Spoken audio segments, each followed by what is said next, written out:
14 August আর ঘড়িতে এখন বাজে হচ্ছে 11:15। তো এখন আমরা বেরিয়ে পড়লাম। আর এখন কোথায় যাচ্ছি হচ্ছে প্রতিবাদী রাত দখল। মানে জানেনই রিসেন্ট একটা ঘটনা, আরজি করের যে একটা মর্মান্তিক ঘটনা ঘটেছে আমাদের ডাক্তারের সাথে। একজন ডক্টর তিনি অন ডিউটিতে থাকাকালীন তার সাথে যে এরকম অমানবিক একটা অত্যাচার হয়েছে সেটা সত্যি আর মেনে নেওয়া যাচ্ছে না।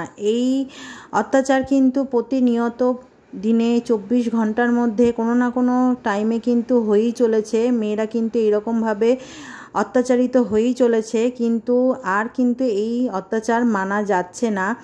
এই অত্যাচারের জন্য মাদের কোল খালি হয়ে যাচ্ছে, পরিবারের থেকে একজন হারিয়ে যাচ্ছে কোথায়, সেটা সত্যি কিন্তু আর নেওয়া যাচ্ছে না। তাই এই জন্যই কিন্তু আমরা শুধু মেয়েরা না, এই প্রতিবাদ কিন্তু সবারই করা উচিত। শুধুমাত্র পশ্চিমবঙ্গ না, পুরো রাজ্য জুড়েই কিন্তু, দেশ জুড়েই কিন্তু এই প্রতিবাদ করা উচিত। কেননা আর কতদিন এরকম অত্যাচার মেয়েদেরকে সহ্য করতে হবে? আর মানা যাচ্ছে না। কিভাবে মানা যায়? আর কতদিন বা মানবো এই অত্যাচার? তো মেয়েদের লক্ষ্মী ভাণ্ডার, মেয়েদের কন্যাশ্রী, মেয়েদের এত কিছু যে করা হচ্ছে, কিন্তু সুরক্ষাটা কোথায় মেয়েদের? তো এত কিছুর কিন্তু দরকার পড়ে না, দরকার শুধু একটাই পড়ে, কি বলুন তো, সুরক্ষার খুব অভাব মেয়েদের। তাই আজকে সবাই একজোট হয়ে চলুন, আমরা কি চাইবো বলুন তো, বিচার চাইবো, যেন আর এরকম ভুল যেন আর না হয়। তো চলুন সবাই একসাথে বলি, বিচার চাই, বিচার চাই।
আব্বু কোথায় যাবেন?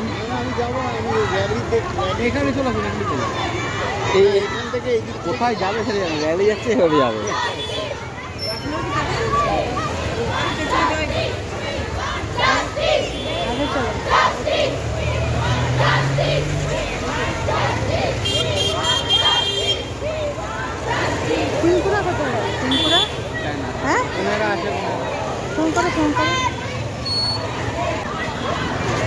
আসছি আমরা তো এটা আছি, পরপর গাড়ি আছে, বাইক নিয়ে পরপর গাড়ি আছে।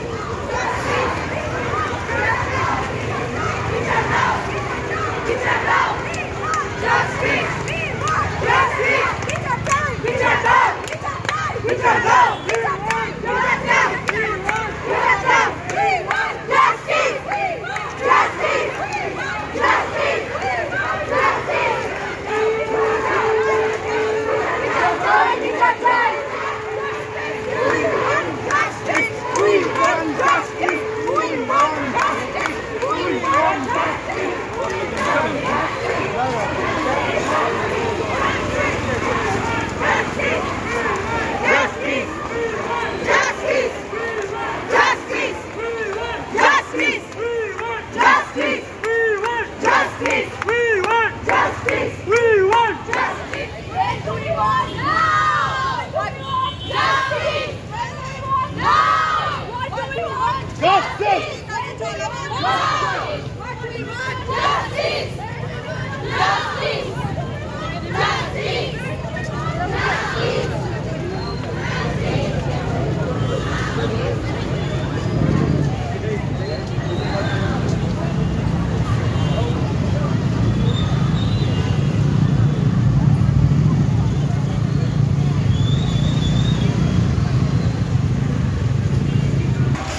ছাড়বে না দাদা, ছাড়বে কেন দাদা? না না না, ছাড়া করবো কেন দাদা?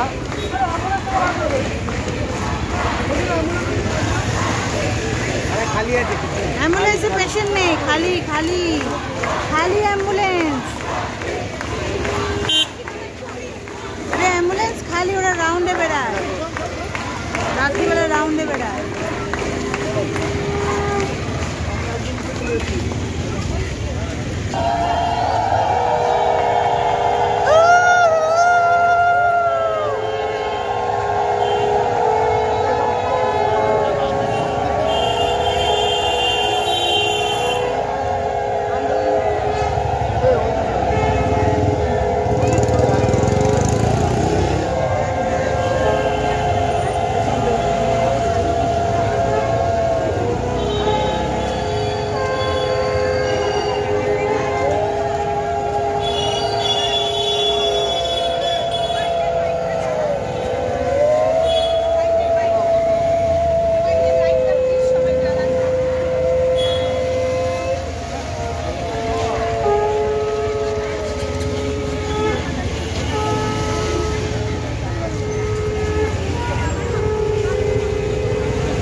দাঁড়া দাঁড়া দাঁড়া, করে নিচ্ছি করে নিচ্ছি।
চলো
তুলছি তুলছি